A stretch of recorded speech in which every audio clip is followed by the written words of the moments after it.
Welcome to the Commentary Magazine Daily Podcast. Today is Monday, May 18th, 2026. I am John Podhoretz, the editor of Commentary Magazine. Happy to tell you that the contents of our June issue are available for your perusal at commentary.org. More on that in due course. With me, as always, executive editor Abe Greenwald. Hi, Abe.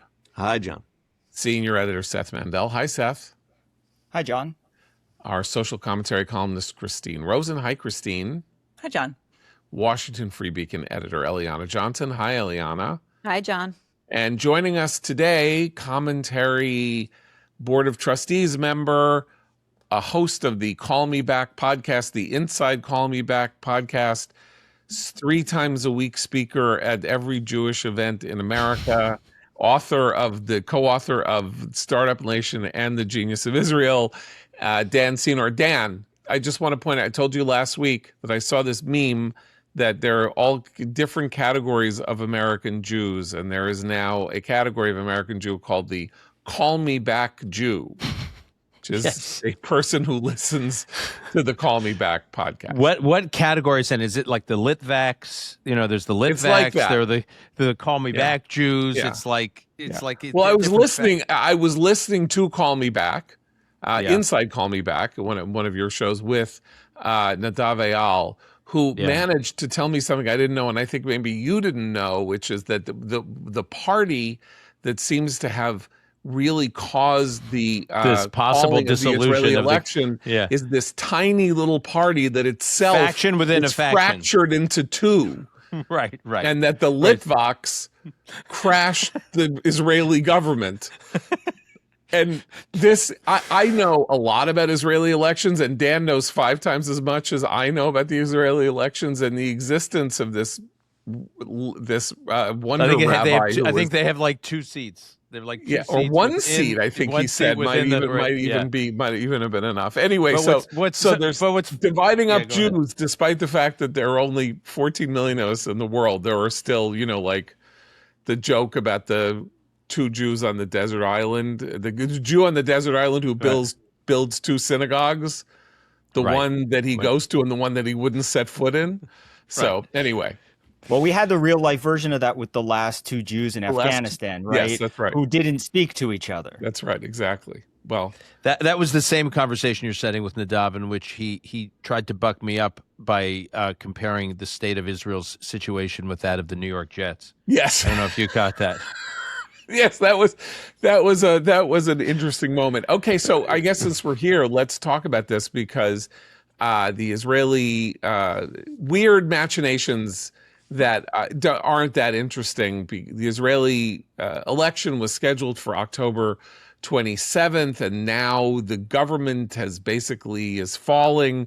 So now the Israeli elections might be September 1st instead of October 27th, or so they have to be before September 15th, because that's when the Jewish New Year begins and the holidays. There's 10 years of the days of awe, and so you certainly can't have an election during that. Anyway, I don't think it matters that much, but just to give people sort of an overview sense that basically this literally is an election that is about Bibi or not Bibi. That's it.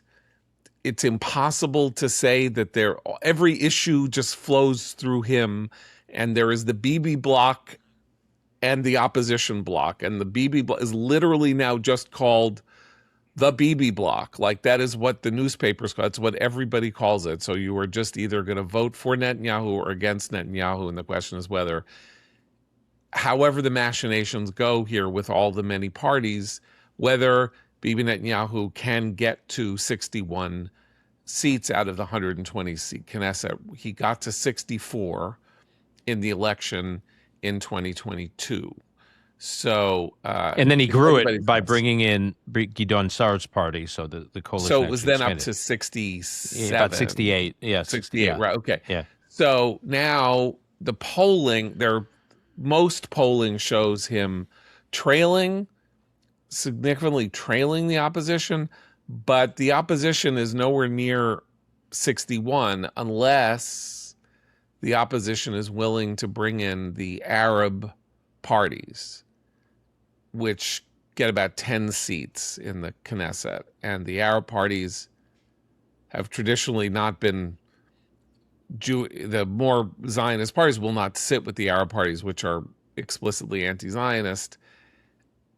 But in the government that formed before the last election, that was the first time this coalition of Bennett and Gantz agreed to bring in Ra'am, one of the Arab parties, and so for the first time there was an Arab party in the government, in the actual cabinet. In the actual cabinet, yeah. Right. So there is precedent, but it yeah. So it's still very, very tricky to consider bringing in the Arab parties. I just defending Israel, and then I'll stop monologue. Like, it's not. It sounds racist to say, oh, they won't sit with the Arab parties. The Arab parties, though they are citizens of Israel, they're voters in Israel, they collect all the social welfare benefits that Israelis collect, and they have equal rights. They are anti-Zionist parties. And so government that, having, it's like, voting in, it's like being in alliance with a communist government in, if you're like a libertarian party, it doesn't make logical sense. But anyway, Dan, so that's where we are. And we have like 3 months, basically, I guess. So I'll say a few things. First of all, I do think the whole issue of whether or not the Arab party should be included in a government or not, I think there you can, not all of these Arab parties are the same. So there are some that are, I would say, more responsible as it relates to than others. There are some that are really, really hostile to the modern state of Israel and the Jewish sovereignty in the land, even while they serve in Israel's government and Israel's Knesset. So they're not all. I just don't want to paint with the same. I'm tarring with the same brush. It's right. Fair. Okay. That's the first thing. The second thing I would say is, you're right. It's that it could come off as racist, and that's how it's often portrayed. You can imagine why this issue has become more sensitive post October 7th, 2023. The last government, as you said, that had the Ram party, this Muslim party in the government, this was all before October 7th, 2023, in a world in which Israel is fighting wars against Hamas in Gaza, if there's some kind of resurgence there, or on any of the other fronts, having one of these parties that some of them proudly declare themselves as anti-Zionist parties, having them in the room where decisions have to be made. It's one thing if they support the government in power. It's one thing if they serve in the Knesset. It's another thing for them to be in the cabinet in some kind of decision-making role while the government is having to make decisions on how to fight a war of which could be very controversial in many parts of the Arab Muslim world, and certainly controversial within the West Bank and Gaza. So I just think the standard, it's a much more sensitive situation. In the past, and many Israeli political leaders from right to left have said they will not form a government with the Arab parties. Obviously, that's what Naftali Bennett said in the government that he formed before, in the election he ran in, that resulted in him forming a government. And so there's a lot of backlash on the right against Bennett because he said he wouldn't serve in a government with Arab parties, and he formed a government not only with an Arab party but one that became a kingmaker in the party. By the way, the guy who runs that party, Mansour Abbas, is like an impressive guy. So I'm not here to criticize him, but Bennett did say he would not form a government with any of these parties, and he did. And so the sense now is, it's interesting if you look at the leaders of the anti-Bibi bloc, they're all saying they won't form a government now with Arab parties. They're really it's the same thing again right now. They're saying they won't do it. They have to. I know. Because this could be the whipsaw issue that Bibi uses to stay in power. But the question, John, I agree with you. But the question is, will it? Just like Bennett said he wouldn't. The question is, if they, you mean to tell me, if suddenly we get past the elections at the end of October, and I want to come back to that, if they get to the elections at the end of October, past the elections, and the opposition bloc, what is now the opposition bloc, has a shot of getting to 61. But in order to get to 61, they need to include one of or all of the Arab parties. We can define what that means. The vitriol against Netanyahu is so intense that I think they will figure out a way to rationalize, including if that's what gets them to 61, if that's the only thing that can stop Bibi from forming a government and gets him in power, I think they'll figure out a way to do it, regardless of what they're saying during the election. Now, the real question to me is not what they say relative to what they do once they have to form a government. It's whether or not they can hold together the whole opposition bloc. So if you're, say, like Avigdor Lieberman is key, the leader of the Russian party, very secular but very right-wing guy as it relates to dealing with the Palestinians and various and threats. Hates Bibi personally, like poison. Right, but so Yeah. will he form a government? In other words, he obviously wants the opposition to win, but will he join a government if it's led by whomever it's led by says, well, you know what, we have to temporarily cut a deal with the Arab parties to form the government? You know, someone like Lieberman may say, then I'm out, and then the whole plan to 61 by the opposition falls apart. So, but one other thing I would say is, this whole, we were joking at the beginning about this faction within, a faction within United Torah Judaism, which is the big Ashkenazi Haredi party in the government. This distinction, what we're really talking about now is whether or not it's all over. We won't get into details about this draft, the conscription bill for the Haredim, for the ultra Orthodox, that is very controversial. Which is, this issue could sink the government. Netanyahu's play has always been get the election to end of October. All we're talking about right now, if the government dissolves because of these latest moves by this one faction within a faction, all it means is the elections will just be moved up by a few weeks. It's actually, by my lights, it's inconsequential. It's like, well, okay, so the election's good. But it apparently, according to people around Netanyahu, it is not inconsequential. Like, they need those few weeks because a lot can happen in those few weeks. Like, I assume we're going to talk about what's going on with Iran, like whether or not things ramp up or not with Iran. There's still a lot of unsettled business that Netanyahu wants to be able to run on, and he was banking on having those few weeks. So all of a sudden he's like, wait a minute, these guys in this faction within a faction is going to take away the few more weeks I had to govern before we went to elections. So it sounds like not a big deal, but from what I understand, it actually is a big deal. All right. It's So also the holiday season, right? And so people are like, that does weird things to voter turnout.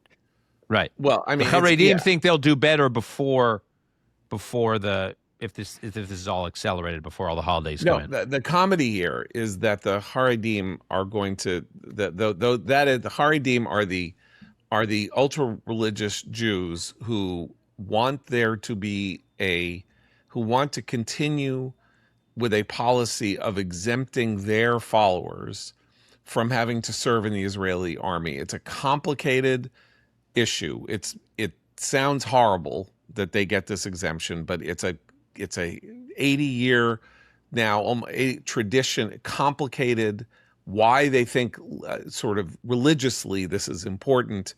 Most people in Israel who are not them are repulsed by this push on their part, but because they hold this tiny but very important, it's not that tiny actually, but they are king making or king destroying. The draft issue is a key Israeli issue. Yeah, here's and it was a theoretical issue. Yeah, it was I just want to say it was a theoretical issue before October 7th. Now it is a very for the average Israeli whose family. Yeah, why am I fighting and why are my kids fighting and dying and these guys are like free riding, like and they're sitting in seminaries studying Talmud. Because there was a mass call up of Israelis. Suddenly it really is like, hey, this is not fair. Like, it's one thing to not be conscripted into a peacetime army, and it's another thing to be exempted from being conscripted into a wartime army. And you are now actually it's like traitorous not to serve, and that's very potent. But one of the comedies here is that the parties that have decided to tank this Lithuanian rabbi who decided to tank this coalition and bring it closer to election, he's not going to get another. Bibi's the best he is ever going to. It's not like he can't go into coalition with the opposition. Because the opposition has two issues, and one of the issues is the Haredi have to be conscripted. Like that is a universally accepted issue on the part of the anti-Bibi bloc. So the idea that they could, which was true in other governments and other labor in the left governments for the first 50 years of Israel's existence, this policy was created and enumerated by David Ben-Gurion, the founder of the country. It wasn't like, it's not some invention of this horrible new bloc this is simply a continuation of a policy that existed since 1949. Anyway, they're never going to do better. Ultimately, they're going to have to go into government with Bibi if they're going to get their, even remotely succeed in getting their way and having the Haredi remain exempt from the draft. There has to be Bibi or somebody to the right of Bibi as the prime minister, because this is the first thing that's probably going to happen in governance. Dan, you're sort of bobbing your head like maybe I'm right, no, maybe because I think that the Haredi, the ultra-Orthodox parties, they don't have a long-term vision for how they want to play in government and what role they want in long-term future Israeli government. So they're always basically just playing for time. And they're always just like angling for like one temporary tactical maneuver to buy them a little bit of status quo, succeeded by another. So who knows, like I just walked through the opposition's clearest path for forming a government after these elections. And then I painted a picture where their whole plan falls apart because Lieberman or this one says I'm out. You know what I mean? So the Haredi parties have served in governments of the right and the left. Are you kidding me? Like, look at the deals that Yitzhak Rabin was doing with the Haredi parties when so they just may be calculating, it's like, it's all temporary. It's all tactical. Right. We'll get through this. We'll figure out this. The next government or the next set of political parties that tries to form a government will fall short and they'll need us and we'll be able to cut some deal. And the deal may not be as good as the one we have now, but I just think they're I agree with you in principle, but I think they've managed to survive through governments of the right and the left. Right. Okay. Amit Segal, your other yes. Who seethes, by the way. I don't know if you've noticed, he seethes when you talk. I don't know if you guys, he seethes when you talk about the Haredi parties. But so he says elections are security or not security. And the thing about when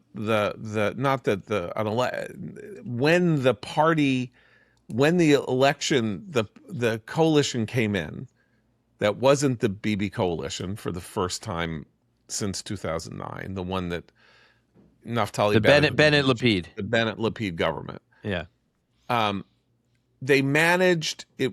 It wasn't, that was the one election pretty much that wasn't a security election. And now, of course, everything is security, unless, of course, we have a triumph in Iran, like the next 8 weeks, and we should get to this now. There's like a triumph in Iran and Hezbollah is somehow neutered. And Bibi then goes before the Israeli people and says, I did it. I have fulfilled. We've neutralized Hamas, we've neutralized Hezbollah, and Iran is no longer a threat to Israel. What are you going to pick one of these pipsqueaks over here? I have delivered on the promise of security. Or you could say it'll be so successful that they're like, all right, it's enough with Bibi already. He did what he had to do. It's amazing. What an accomplishment. What a great thing. But we're sick and tired of him. He's been dominating our politics for almost 30 years. It's enough. But he was prime minister 30 years ago. He's prime minister today. Get him the hell out of here. So we just don't know. But let's talk about Iran now. So the general mood seems to be that we are on the verge of a re-engagement in some fashion militarily. It's a mood in Israel, and there is this talk that tomorrow there will be a cabinet meeting at which Trump will order the resumption of the war. And he did tweet out this or truth out this thing last night, which is the map of Iran with 20 arrows pointing at Tehran, all red arrows pointing at Tehran. So, Dan, thoughts on? I mean, I've been asking this question, if there is going to be, to folks in Washington and in Jerusalem, if there is going to be military action, to do what? Like, to do what? I mean, I'm certainly not opposed to it. But to do what? So you could say, you come up with probably 3 objectives. One is trying to deal with the Strait of Hormuz.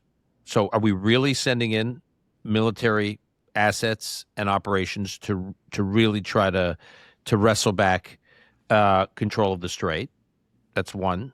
Another could be just continue to take, weaken Iran's offensive capabilities. It's missiles, it's conventional capabilities, it's missile production capacity, it's military industrial complex, whatever. Just continue to, but the U.S. and Israel, but primarily the U.S. had been doing a lot of that, and there was a sense that the gains had kind of reached their limit relative to the cost of continuing to burn down our own munitions, and so maybe we should cool it for a bit because we're not getting that. We've hit most of what we could hit, and the gains we're going to get from continuing these operations are limited relative to the cost of our supply chains and our capabilities currently.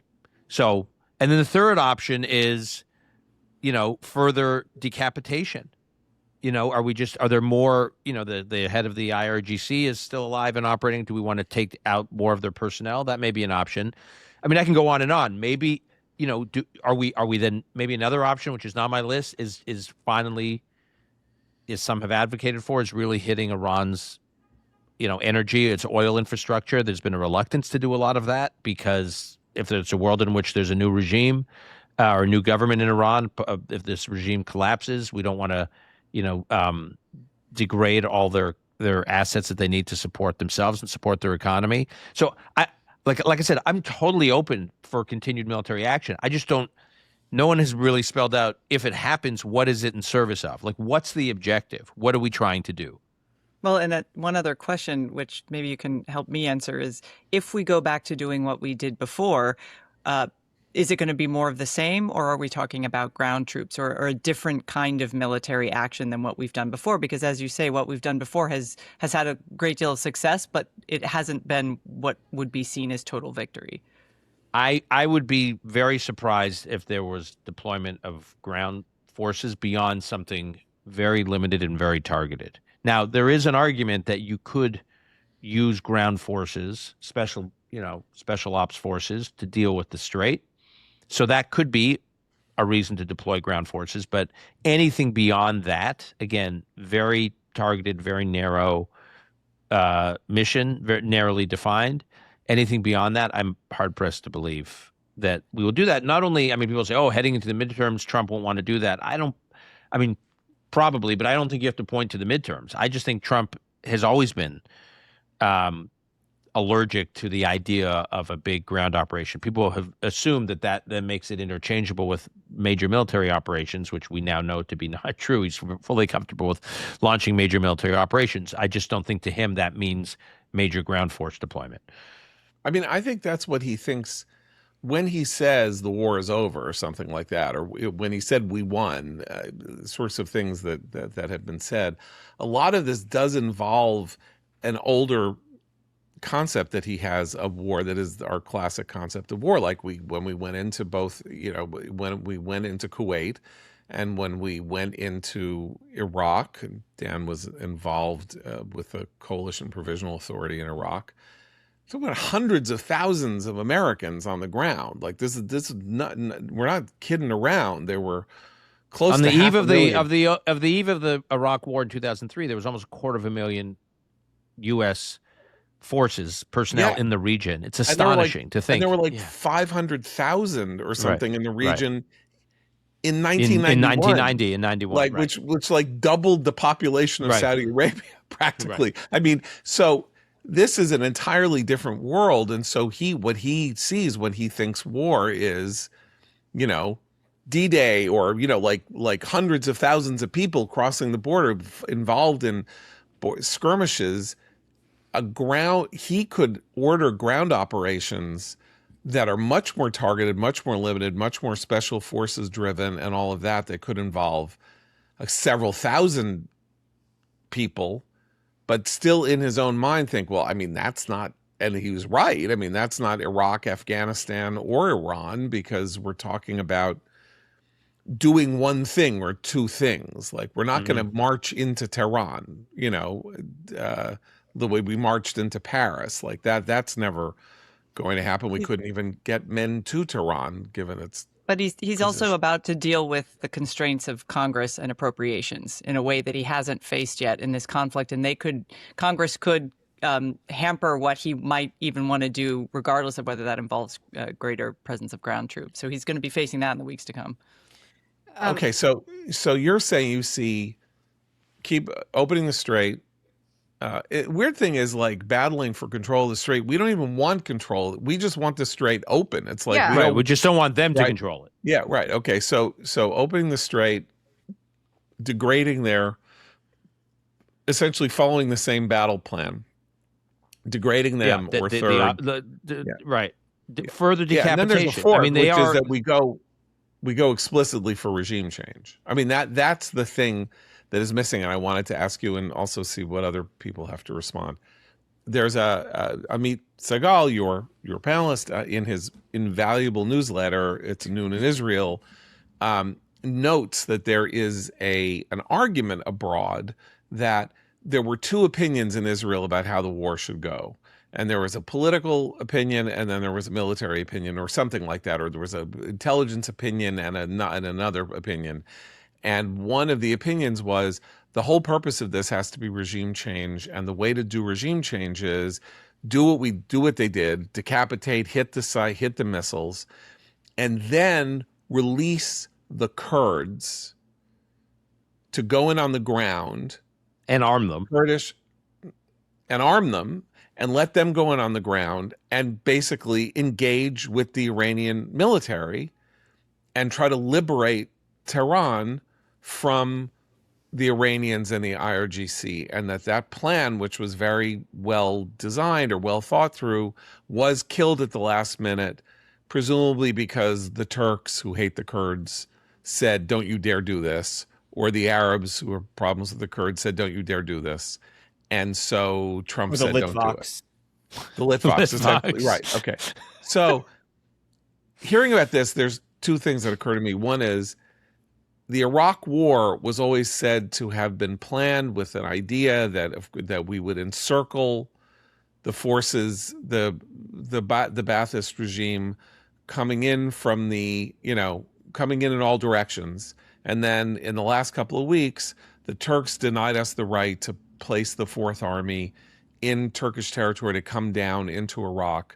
That allowed the Ba'athist army to kind of melt away. Like, we couldn't trap them and kill them. There were only 3 fronts, not 4. And that this is what resulted. This is why we had a civil war that lasted 4 or 5 years. The Kurd thing seems to me to be almost like a ready-built excuse for why we didn't succeed in this war. Well, if we just let the Kurds loose, we would have won, but we wimped out at the beginning, and we lost our chance. And because it sounds fanciful to me, and maybe I'm wrong, maybe I'm being unfair, because the Israelis don't usually engage in fanciful planning. What Amit, who has been who has, as does Nadav, they both, I mean, not just the two of them, many in the Israeli media scene have heard from the Mossad about this. What they say is the Kurdish play was just one part of a layered play in terms of what the Mossad thought would be necessary for a serious shot at regime change. There were other aspects too. There was a real shock and awe in those first 30 days, meaning, what if you shut down all the electricity in the country, with the exception of hospitals and other, key essential services, but basically really kind of black out the entire country. There was a bunch, and the Kurds was a piece of it. There were a bunch of things, a bunch of elements that the Mossad was advocating for. And what they say, what the Mossad says, according to these different reporters and analysts, is that the Pentagon signed off on aspects of the Mossad plan, but not all of it. So like they pushed a plan into the U.S. national security apparatus, and out came a revised version of it. And the Mossad was like, we had been working on this for a long time, and the U.S. didn't do all of it. That's fine. Obviously, they didn't want to discourage the U.S. from proceeding, but they definitely say that what ultimately was agreed upon, and it could have been from pressure from Erdogan or whomever else, at least on the Kurdish aspect, was ultimately insufficient for if the goal was regime change. It wasn't. You could still seriously degrade Iran's threat to the region, and certainly Iran was not going to be on this. Do they think it would have succeeded had the Kurds been allowed, like these Mossad guys who are talking to journalists? Yes, but they don't single it out. They don't say like, oh, if we done that, and I mean, they believe you needed a bunch of. It was like a flywheel. You needed a bunch of things happening, of which the Kurdish piece was one part of it that the U.S. ultimately did not do, and the U.S. also did not proceed with other parts of the plan too. Now, by the way, the Mossad right now, as we've talked about on my podcast, the Mossad right now is saying that regime change is still a real possibility, even if nothing else changes, meaning in terms of what the U.S. and Israel are doing this year, by the end of 2026. In fact, I mean, I think I'm struck by how much precision they talk about it, like that with which they talk about it, like that the regime change is very much a possibility. It could happen, should happen, might happen, probably will happen. I mean, they talk about it. And when I've pushed back on people making this case, what they say is, when you think about it, they're like, if everything just freezes right now, right, the war ends right now, there's no explanation for how Iranian life, day-to-day life, comes back to life. I mean, the economy is still in free fall. The country's basically leaderless. It's completely isolated. Israeli officials, U.S. officials said, how are they going to pay people? Like, how are they just going to pay basic government? It's one thing when the war is happening and everyone's told to stay in their homes and there's no way to have real protests or organized protests because but if the war is over and then people are coming out of their homes and they're kind of trying to resume their lives and they're like in way worse situation economically than they were in January of this year when the first round of protests really started going. They just think it's like unsustainable. The economic situation, the country is a basket case, Dan, and there's no path back. So that's their case. Doesn't that presume that the U.S. has the will to continue this blockade of Iranian ports? And I'm wondering about that, given the two new polls that came out, one over the weekend from CBS and one this morning, that seem to suggest to me the one from the Times is the other one. The Times. The other one is from the Times. Seem to suggest to me that the status quo is utterly inadequate, and that the ceasefire has driven the president's poll numbers down, which I doubt is what he wanted.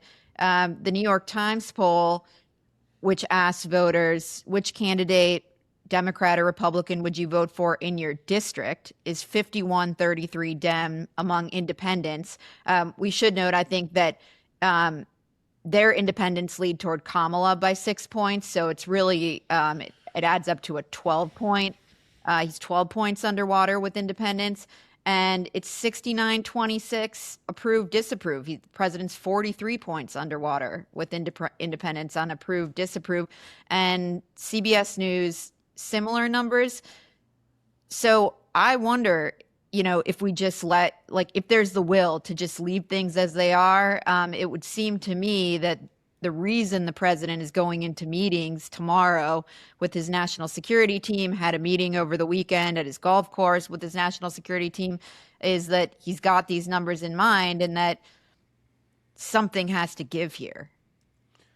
I think one would think, but all I'm hearing is that he, and again, I haven't obviously heard this directly, that the president himself is not so fixated about the he's not so focused on the midterms, and so his advisors want him to be. Susie Wiles wants him to be focused on the midterms. Others are Blair, other officials in the White House want him to be focused on the midterms. He's not focused on the midterms. That basically he's made this bet that the House is probably gone. So the conventional wisdom suggests that he's going to lose the House. He's probably got a good shot. The Republicans have a good shot of keeping the Senate. And what he does on Iran between now and the midterms, and even if he does make a big change, walks away from the strait, doesn't, it's not like things are going to start moving so quickly. There's a real lag in terms of how quickly. Can I just Yeah, say, Eliana brings something up that I want to ask you about. Eliana says, and this is very interesting to me, says, what if the story is that the ceasefire actually was bad for Trump's poll numbers? Because the war's not over, but the war is not going on. So everything is frozen. So the idea that we're not making any progress, the strait isn't open again, and that we just stopped and we're just like standing here in stasis. The one thing Trump has for going for him is the idea that he's like a crazy Energizer bunny who is utterly relentless, and he stopped the war. And without saying we've won or lost, I mean, he says we've won the war, but they're negotiating and negotiating and negotiating and negotiating, and now maybe he looks weak to some of these independents. My case is as follows. We're saying there's a ceasefire, but there isn't a ceasefire. I mean, Iran over the weekend sent a drone to strike the UAE's only nuclear power plant. We're calling it a ceasefire. There isn't a ceasefire, but we are not doing anything to move towards a satisfactory conclusion that would, in fact, bring oil prices down and bring gas prices down. So in the meantime, they are going up and we are frozen, saying things like, their drone strike or their cigarette boat attack on our forces didn't rise to the level of breaking the ceasefire. And that's pathetic. I don't think walking away from the blockade would help Republicans or Trump's numbers here at all. I think sticking with the blockade is sort of the easiest, relatively speaking, piece of this puzzle. So to my mind, when Dan asks sort of for what would we resume combat, if we keep the blockade going, which will eventually is designed to eventually have the effect of breaking them financially and freeing up the strait, I say continue to bomb the hell out of the IRGC and political leadership. Because obviously, when Trump said many weeks back, we're talking to the right people now, we have not been talking to the right people. So while the pressure, while the blockade, what's that? He said we had regime change. Right. But not the right regime change, I guess. So to my thinking, while the blockade is applying the pressure that it's applying, we keep going till we get down to the right people who can respond to that. Well, let me just go on with this. Look, I've been saying for weeks that in the end, this war fails in historical terms without regime change, because the truth is we can never be sure that Iran will not pull the Hormuz card again unless the regime changes and the new regime wants to be an international player. Similarly, the games that they might or might not play with oil, regime change didn't have to be the goal of the mission accomplished moment at the end of this war, that it would follow Dan's pattern, or what the Mossad said is the pattern, which is just that once we left Iran having satisfied our own military goals, the political superstructure collapses like a house of cards. They have no money. Their military has been humiliated. The IRGC has been humiliated. They look like paper tigers. And there are these 90 million people who are ready to see regime change in January. And they're obviously in a stronger position to achieve it with a government in tatters than they were in January when the government turned the guns on the protesters. So I don't think Trump comes out Wednesday and says, well, we've been negotiating with them for, 6 weeks to no effect, and now the regime has got to go. I mean, I don't think he's going to raise the stakes to that level, but I think conceptually, I still don't understand how we achieve victory in a sense that history will view this as a victory with the Islamic Republic of Iran, as formed and constituted in 1979, still the governing authority in 2027? I just don't know how that works. Seth, you have any? I mean, I think that, I think one of the things happening here is that it's not, is it the Islamic Republic? It is, but it's also the IRGC state right now, which is. But I put those together. I just think they're the same. I know, but I'm saying I think that's scrambling inside the administration, the question of who to talk to, when and where and all that stuff. Because theoretically, there's an Ayatollah, but only theoretically. We all know that it's like, something close to a Weekend at Bernie's situation here, where they're like, make a fatwa, and they wave his arms, and you've been fatwa'd.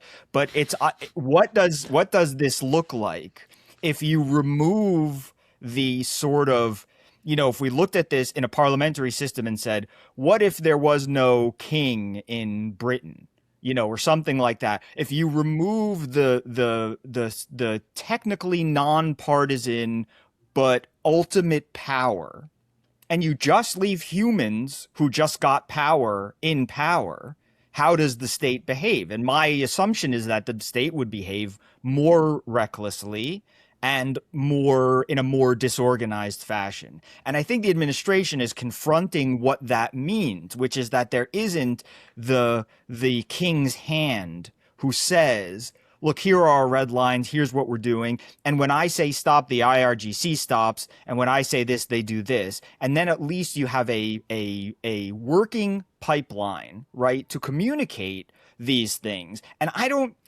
the pipeline is there. There are people, they are communicating, they are obviously negotiating. There are negotiations in Pakistan. We have an idea of who's in control. I mean, we know who's in control. We know, we have answers, but I think that's fooling some people into thinking that there is a real classic Iranian Islamic Republic government in place, and there really isn't. That's I think a key challenge. John, if you look at the two, just coming off of what Seth said, I mean, if you look at the two most consequential foreign policy decisions made by the regime in its history, it was one agreeing to the JCPOA in 2015, where they negotiating, and it's on and it's off and it's back on. And finally, Khamenei, who at the time was the supreme leader, the current supreme leader's father, says, we're doing this. And he pushes it through the system and makes a declaration, and it's done. The other most consequential decision was to end the Iran-Iraq war in 1988, when Khomeini, then the supreme leader, the first supreme leader, which was a very difficult decision for the regime to make. It took a powerful supreme leader to say, we're doing this, and kind of make it happen and drive the decision through the system. So to Seth's point, who on earth is that now? It's not the new Khamenei, people talk about this Ahmed Vahidi, who's the head of the IRGC, who's a major player.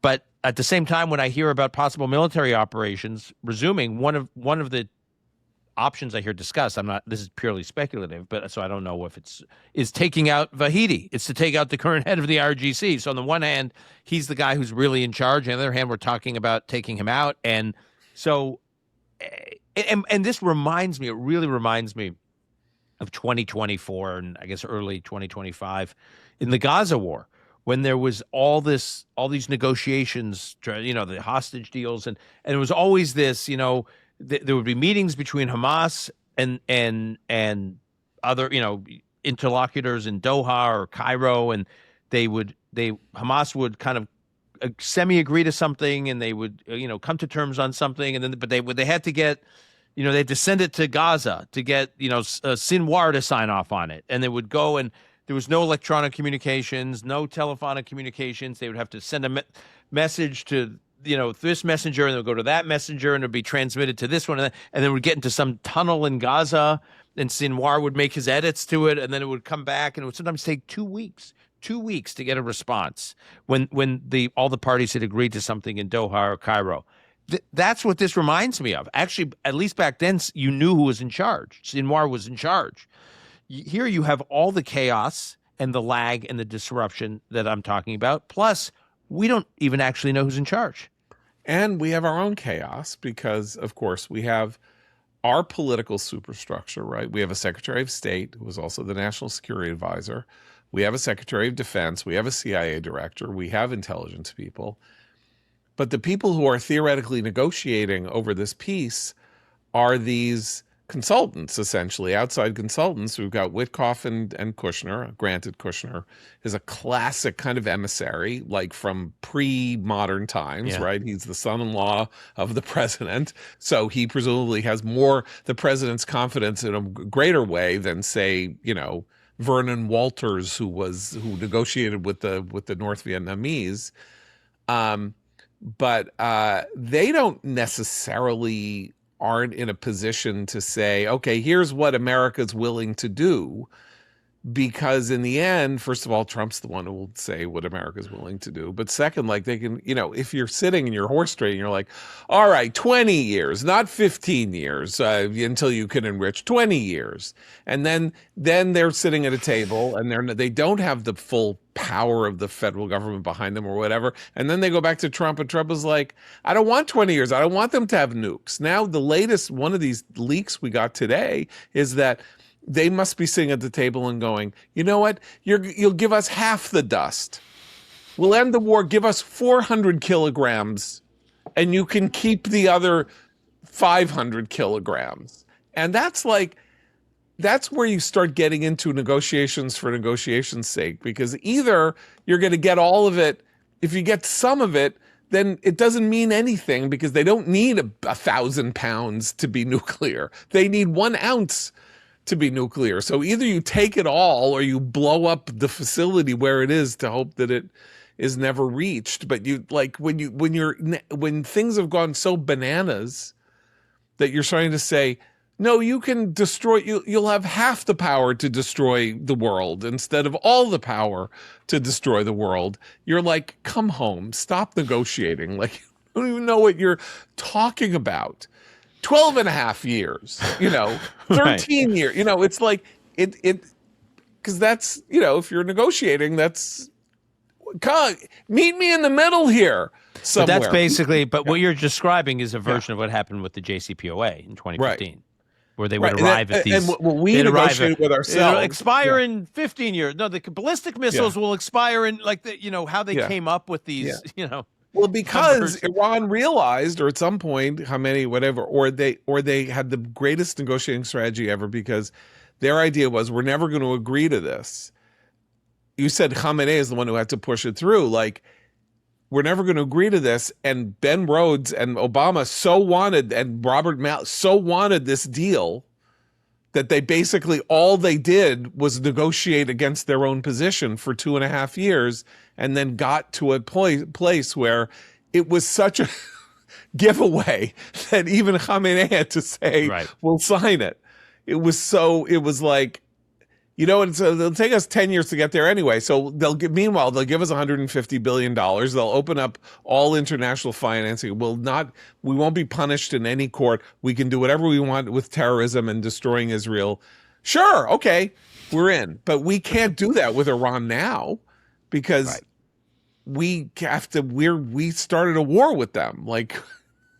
So that, to me, ultimately, Trump is, I now think, I was very upset with Neil Ferguson and some of the people who were opposed to this war at the beginning, because I think they were wrong. To be clear, John, Neil included, who's a close friend, but he was supportive of the war at the beginning. Okay, fair enough. Yeah, he was. He was. But to your point, he did. I do agree also with you that he turned sharply. He turned very fast, pretty early. Right, but I think the central point here is that, I mean, I hate to say it's always seems to be the case with Americans and how we prosecute war, is that we tap on the brakes when we should be stepping on the gas, and we step on the gas when we might need to be tapping on the brakes. And now we basically put the car into neutral, and we're going to have to start it up again, but we're going to have to start it up again because this will be the most significant humiliation in American political history, practically, if he somehow accepts some deal, some ridiculous deal. We'll say it's a failure. Everybody who hates him will say it's a failure. He'll be the only one to say that we won any. Now Abe still thinks, and I agree, that, like, we've done an amazing job degrading Iran's capabilities. But what the look will be that Iran, stuck it out, was like, you could even say it was like Rocky. Like, Rocky lasted 15 rounds and he didn't win, but it was a split decision. He didn't need to really win. Did win. He didn't need to win. He just needed not to lose. Right, This was exactly, one of the most important Yeah. decisions by Sylvester Stallone with that script. Yeah. It was a very important. Yeah. Right. So, Anyways, I Abe, you have digress. been I'm still grateful no matter what happens. This has been a great thing that's been done. But again, like, take my scenario where Trump somehow can't bring himself to restart the war in full. Well, if he can't bring himself to restart the war, I think we have practical, immediate problems on our hands here, which is, like, we don't know what that means. I mean, we don't know what kind of Iran we're looking at, in a month from today, or to today, right? I mean, but I do remain grateful for what the U.S. and Israel has done. I do think they have, on a practical level, forgetting a sort of cinematic or historical narrative, the fact is they have degraded the Iranian threat in a very significant way. That is not nothing. As an immediate matter, Trump has to deal with the Strait issue. I mean, that complicates, his life and this effort exponentially. He knows that very well. I think he is focused on that. I don't really believe that this would not be a victory if the U.S. were not to achieve regime change in Iran in 2026. I don't think that's our responsibility. I really don't. I think in historical terms, it will not be perceived as a victory if what we accomplish with all this doesn't facilitate regime change in the near future.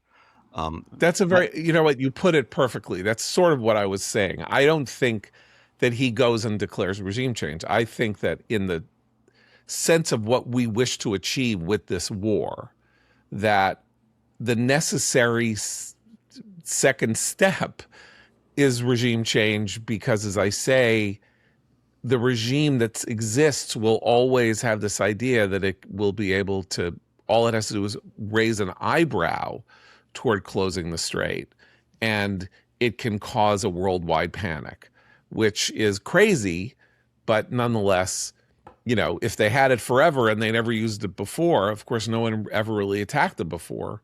So, we haven't been in this. But the theory is that we should have been. I mean, I don't necessarily subscribe to this argument, but you listen to many people inside and outside the U.S. government talk about this. But it's not like the Strait of Hormuz and what Iran, the havoc that Iran, the regime, could cause in the Strait was like a shock. Like this is something we should have known. This wasn't like the Philly special, in Super Bowl 52. It's like, who saw that coming? You know what I mean? It was like, so, and I think that is going to be one of the legacies of this war, whichever way it goes. That gets to the point, to this question of what are the goals, which you raised, I think, importantly at the beginning of this conversation, Dan.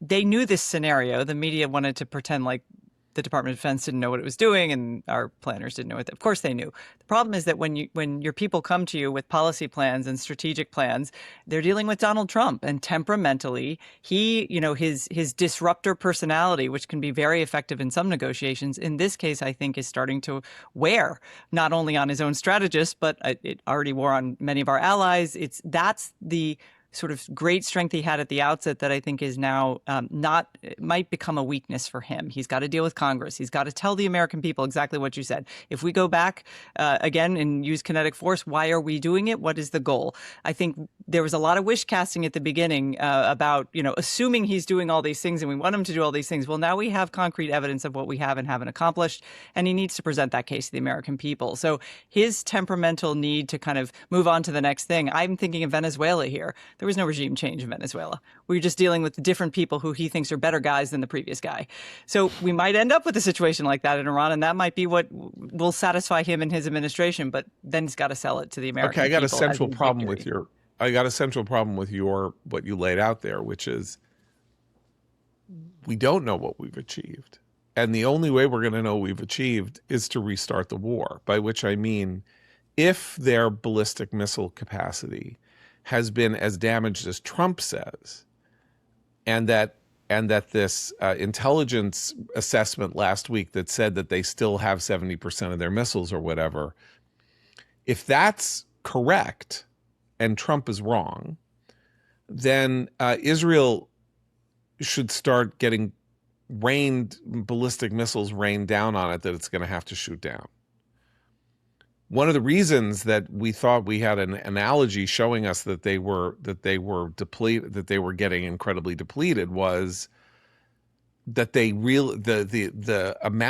number of missiles that they were willing to throw at Israel declined and declined and declined and declined, and it seemed to be a real world demonstration that they were running out of their stocks, and that Israel was using each time they fired to locate another missile launcher to take it out. And so, if the war starts again and Israel does not find itself under the same kind of threat that it was under, in a weird way, I don't want Israel to be, trust me, I don't want my relatives to have to go back into the shelters. But if Israel isn't as under threat, that will be an indication that the first phase of the war was as successful as Trump says it was.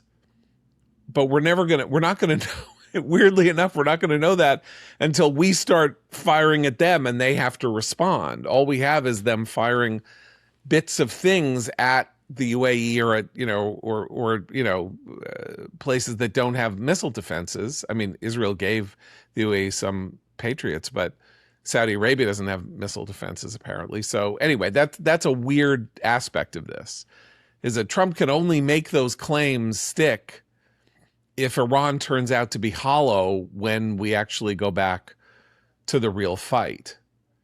It only has showed any success in pulling this non-military threat. I mean, it's a military threat, but pulling this threat on Hormuz. Hasn't won a single thing against us.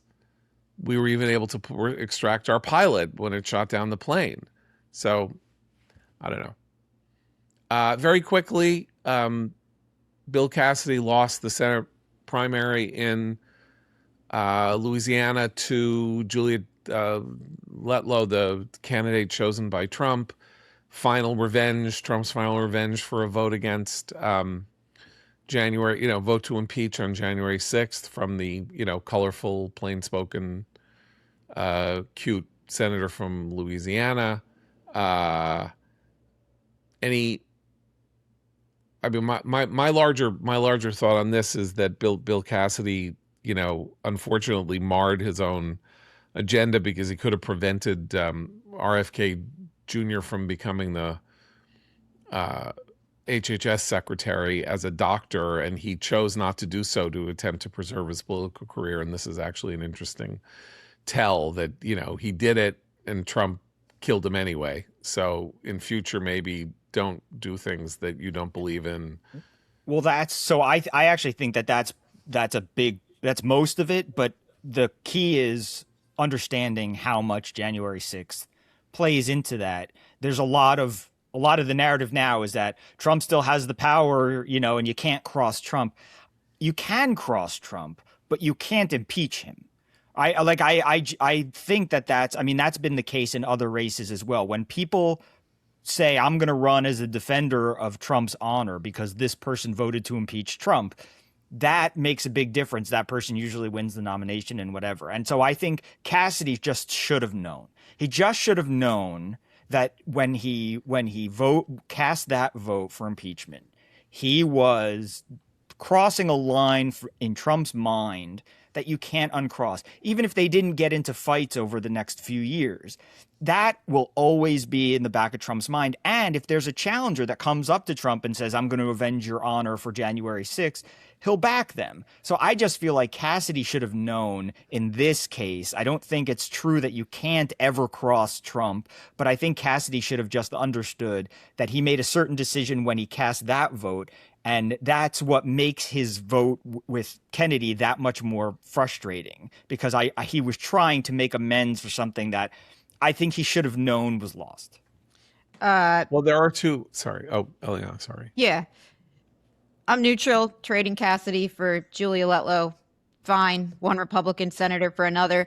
But I do think it's worth noting that President Trump, Dan mentioned he doesn't appear to be too focused on the midterm elections. He is focused on some of these primary races, and he is throwing his back into ousting people who have gotten crosswise with him. There's Bill Cassidy in Louisiana. There are these 6 or so state senators in Indiana who got crosswise with him. That primary was a couple of weeks ago. He saw to it to force Marjorie Taylor Greene out of Congress. And there's tomorrow's primary with Thomas Massie, who's voted against him.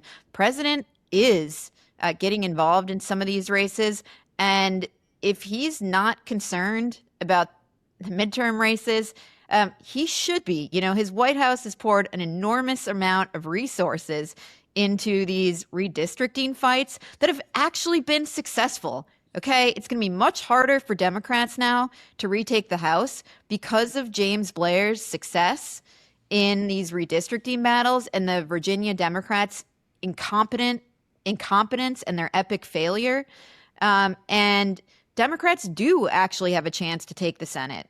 So, if he wants to go through impeachment theater for 2 years and not throw his back into this, so be it. But he should be focused, I think, and the Iran war is tied to it, on bringing this war to a successful conclusion.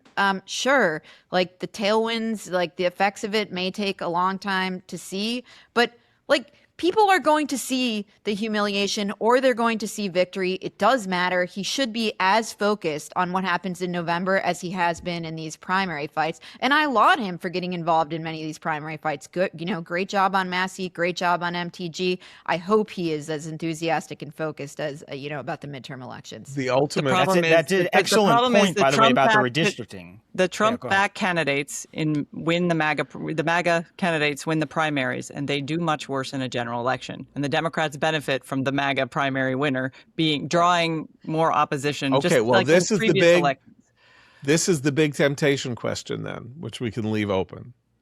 There are still 2 senators, Republican senators, who voted to impeach. They are Susan Collins and Lisa Murkowski. One in Maine, one in Alaska. They both voted to impeach. He would love to complete the I destroyed everybody who came after me.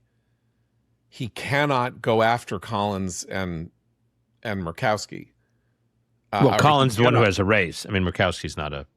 Well, Murkowski, that's a weird state, right? And there is a Democratic. I mean, the Democrat, whoever it is, because you can't really poll Alaska, but did get a good poll. I mean, because it's all write-in, it's all weird, and nobody votes. There's only 600,000 people in Alaska, so 200,000 vote. But and she won a write-in, which is crazy. She actually won She won as a write-in candidate, which. But she's not the one that's up now. Is Dan Sullivan? Dan Sullivan. I'm sorry. Yeah. So he's okay. Oh my God. I'm so stupid. I apologize. Yeah. So Murkowski's not in play. But you're right about Collins.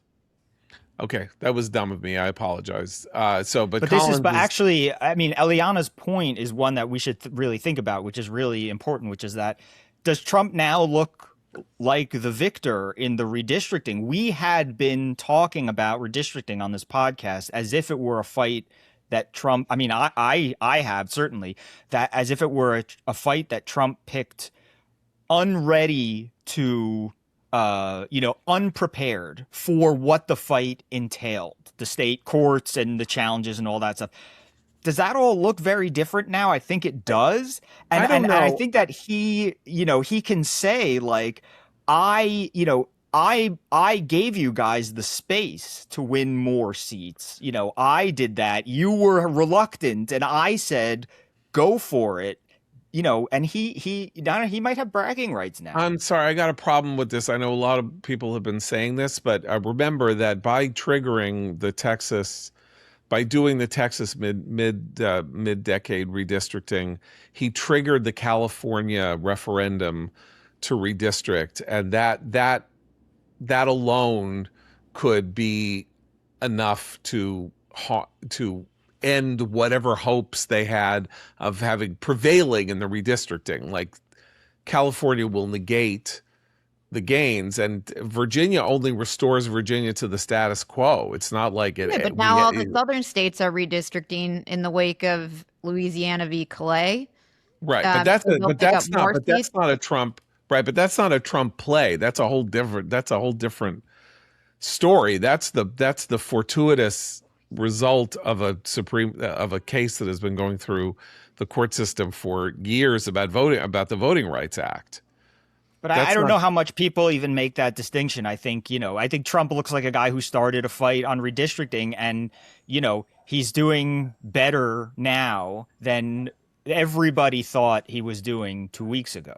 Okay, but I don't know that he's going to get. I'm just saying, as a technical, practical matter, the Republican versus Democratic redistricting remains a draw because of California, no matter how you slice it. So, but if the Voting Rights Act, the overturning of the majority minority district rule, changes things now in these states, that's not Trump's doing, unless you could say that appointing the three judges in the first term led to this result. So I guess you could sort of give him credit down the road for having made that happen. All right. Well, Dan Senor, you've given us the baby steps version of the Call Me Back podcast. So if you want the grown-up version of the Call Me, just go listen to the Call Me Back podcast. And you can subscribe to Inside Call Me Back, where you get to hear the conversations that Dan and Amit and Nadav have off the air. Right. And then you get to listen to that. And if you do the inside Call Me Back, which is like the double premium, then you can have the relationship that John Podhoretz has with the Call Me Back team, which is he listens to the Inside Call Me Back edition, and then he has my cell number, and he calls me to yell at me about something that Dov said. So that's like the premium. No, on I the call premium. you to yell at you about something that my sister Ruthie was mad about that Dov said. So that's it's right. not but now inside Call Me Back is Ruthie Bloom versus Dan Senor. But Ruthie, you could pull a can. And who was the director who tried to call Scarlett Johansson right from the scene of the standing ovation? That's what you could do. You'll FaceTime Dan. Yeah. Right. While listening to his podcast. Yeah, exactly. Ruthie's cut you out, John. She now calls me directly or emails me. Oh, good. I'm glad to hear that, because it's very, very important. I don't believe in these. I didn't have to be like the Sherpa bringing the Hamas negotiating document into the tunnels. I don't know which one of you is Sinwar and which one of you is the guy in Dohab. Yeah. In this analogy, but I'm the messenger. Anyway, but thank you as always. Thank you. Fantastic to hear you, listen to you, and as I say, there's some Jew in Kansas City, I'm sure, who will be hearing you speak tomorrow or Thursday or something, and then you're what can I say? He's gonna have You're roadies. the Eurovision Song Contest of America. Right. Great to be with you guys. Okay, for Christine, Eliana, Seth, and Abe, I'm John Podhoretz. Keep the candle burning.